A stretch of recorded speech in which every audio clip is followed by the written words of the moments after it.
In this video, we're going to look at independent events and the AND rule for independent events.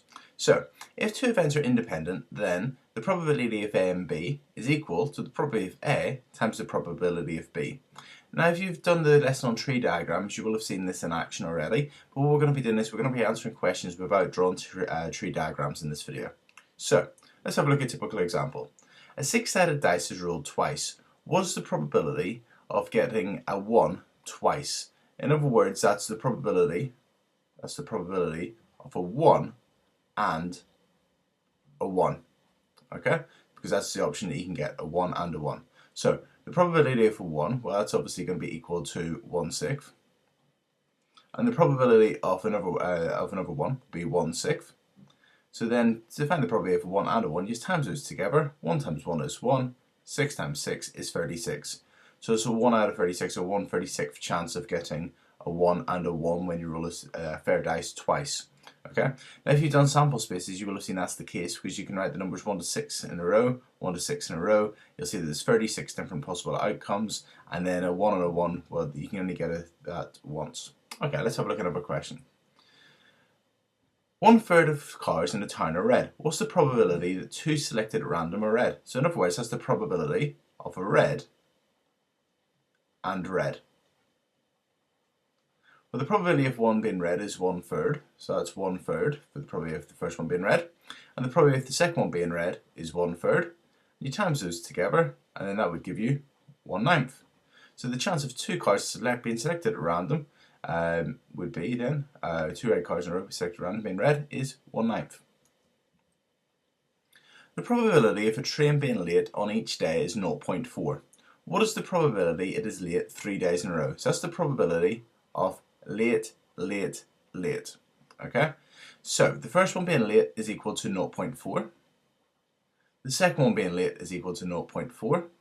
And the third one being late is equal to 0.4. I'd like to think that the train driver would be told off if they're late more than once. But anyway, it's 0.4 times 0.4 times 0.4. And whenever you do that, you're going to get 0.064.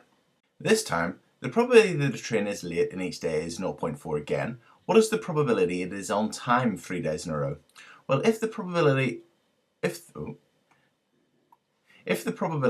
it being late is equal to 0.4, the probability of it being on time would then be equal to 0.6, because they're mutually exclusive and they're exhaustive, so it's either late or on time. Okay, and that means that the probability of on time, on time, on time would be equal to 0.6 times 0.6 times 0.6. And when you do that, you're going to get 0.216. Okay, this time a biased dice is flipped. The probability of a tail is equal to a quarter. The coin is flipped twice. What's the probability of getting one head and one tail? So, in other words, the probability of a tail is equal to a quarter. So the probability of a tail is equal to a quarter. And then that means that the probability of a head is equal to 3/4. Because they're exhaustive, they have to add up together to be 1.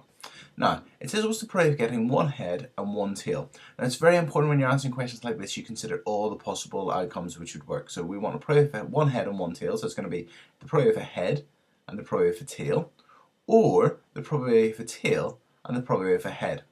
Okay, so either one of these two options would work. So, head and a tail, well, a head is 3/4, times a tail, which is a quarter, will then give you 3/16. A tail and a head, well, a tail is a quarter, so it's going to be a quarter times 3/4, which would then be equal to 3/16. And it's either this option will work, or this option will work. So it's really the probability of a head, tail, or tail, head. And we've seen earlier, whenever you want to find the probability to one event or another event, you add them together. So it's 3/16 plus 3/16, which will give you your overall answer of 6/16. And I suppose you can cancel that down then to be 3/8. Okay, so the chance of getting one head and one tail in any order would be 3/8. Okay, and our final question. 3 penalties are taken. The probability of scoring is 0.6. What's the probability of scoring at least twice? So again, let's list our successful outcomes. So it could be at least twice. Well, I suppose you could score all 3 then. So score, score, score. Or you could have score, score, miss. Or you could have score, miss, score. Or you could have miss, score, score. So all four of these outcomes would mean that you're scoring at least twice. So the probability of scoring is 0.4, so the probability of scoring is equal to, 0.6. So the probability of missing would then be equal to 0.4. Okay, so scoring is 0.6, missing is 0.4. So score, score, score would be 0.6 times 0.6 times 0.6, which would be equal to 0.216.